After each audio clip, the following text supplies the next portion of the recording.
The year is 2013. The gaming landscape is shifting once again. Sony, rebounding from the PS3's rough start, is ready to reclaim its throne. Microsoft, confident but cautious, prepares to unveil the future of Xbox. And Nintendo? After the massive success of the Wii, they've already launched their next move, though it was not going as planned. This is the story of innovation, mistakes, and redemption. Welcome to the 8th generation of gaming: PlayStation 4, Xbox One, and Wii U.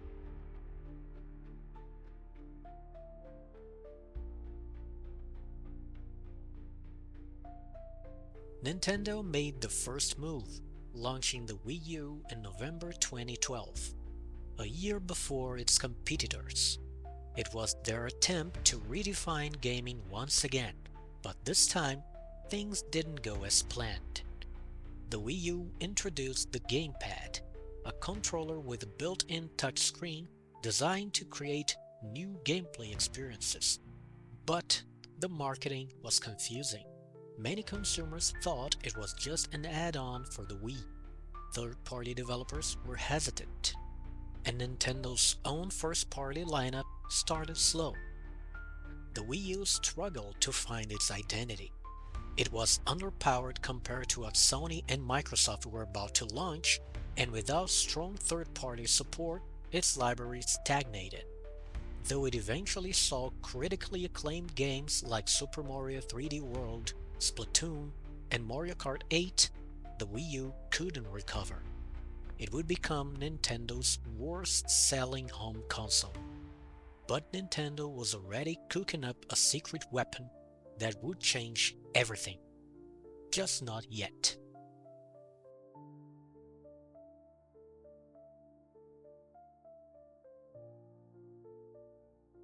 Next came Microsoft. On May 21st, 2013, they revealed the Xbox One, but the reaction was disastrous. Instead of focusing on games, Microsoft pitched the Xbox One as an all-in-one entertainment system. TV integration, voice commands, and a mandatory Kinect were the highlights. Gamers were confused. Where were the games? Why was Kinect mandatory? Why was it priced at $499? Then came the real blow. Microsoft's announcement that the Xbox One would require an always-online connection and restrict used games. The backlash was immediate and brutal. Gamers felt alienated. It wasn't just the price, it was the policies. Microsoft had misread the room, and Sony? They saw an opportunity.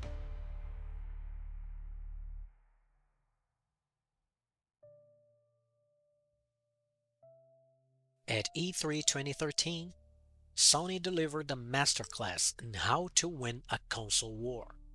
Their reveal of the PlayStation 4 wasn't just about hardware, it was about understanding gamers. Sony's message was simple: no DRM restrictions, no always online requirement, and a cheaper price. They focused on games, exclusives, and freedom. The crowd roared. The internet exploded, and Microsoft's confidence was shattered. The PS4 wasn't just winning, it was dominating. Within a few months, it had outsold the Xbox One by millions. Microsoft scrambled to recover, eventually removing the always online policy and dropping Kinect to lower the price. But the damage was done.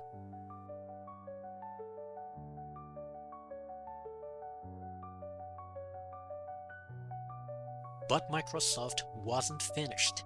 Under the leadership of Phil Spencer, Xbox began to rebuild its reputation.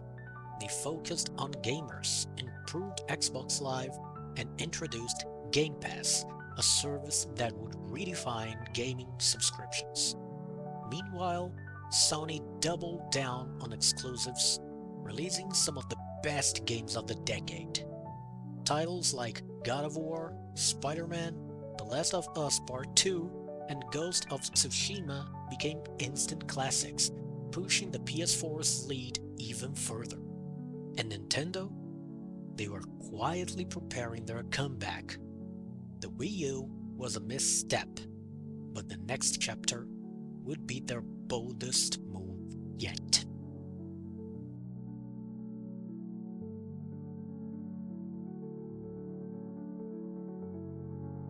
It was March 2017. The gaming world watched as Nintendo, following the failure of the Wii U, made its boldest move yet. Enter the Nintendo Switch, a console that would redefine what it meant to game anywhere, anytime. But it wasn't just about Nintendo. This era saw a gaming renaissance, with indie titles flourishing, streaming reshaping play, and gaming culture going global. Let's dive into how this revolution unfolded.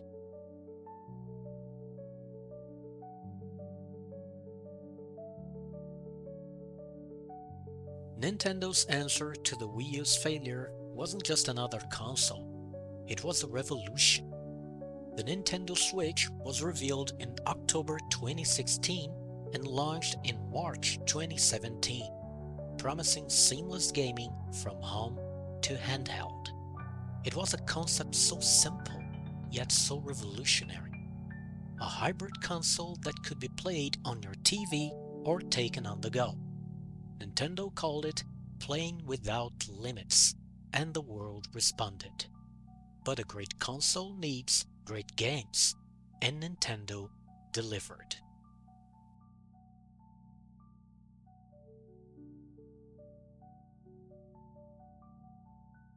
Launching alongside the Switch was a game that wasn't just great, it was historic. The Legend of Zelda Breath of the Wild wasn't just a new Zelda, it was an open-world revolution. With a vast open world, unprecedented freedom, and endless possibilities, Breath of the Wild set a new standard for action-adventure games. It wasn't just a launch title, it was a statement.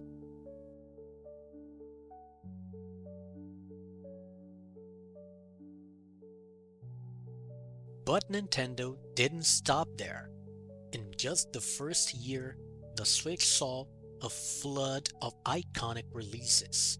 Super Mario Odyssey, Splatoon 2, Mario Kart 8 Deluxe, and Xenoblade Chronicles 2. And beyond the big names, the Switch became a home for indie developers. Known as the Nindie Revolution, games like Hollow Knight, Celeste, Dead Cells, and Stardew Valley found a massive audience, proving that small teams could create big experiences.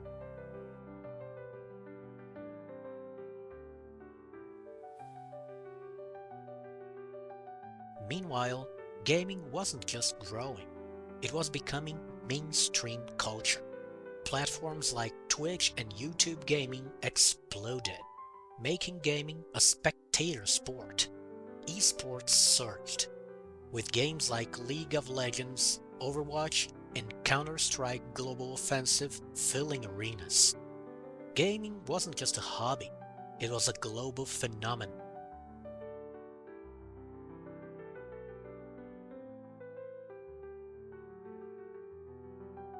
And the way we accessed games was evolving too.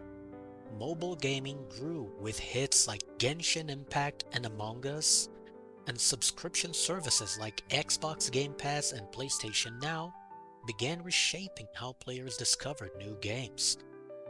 Gaming was no longer bound by discs or downloads. The future was cloud-based, flexible, and accessible.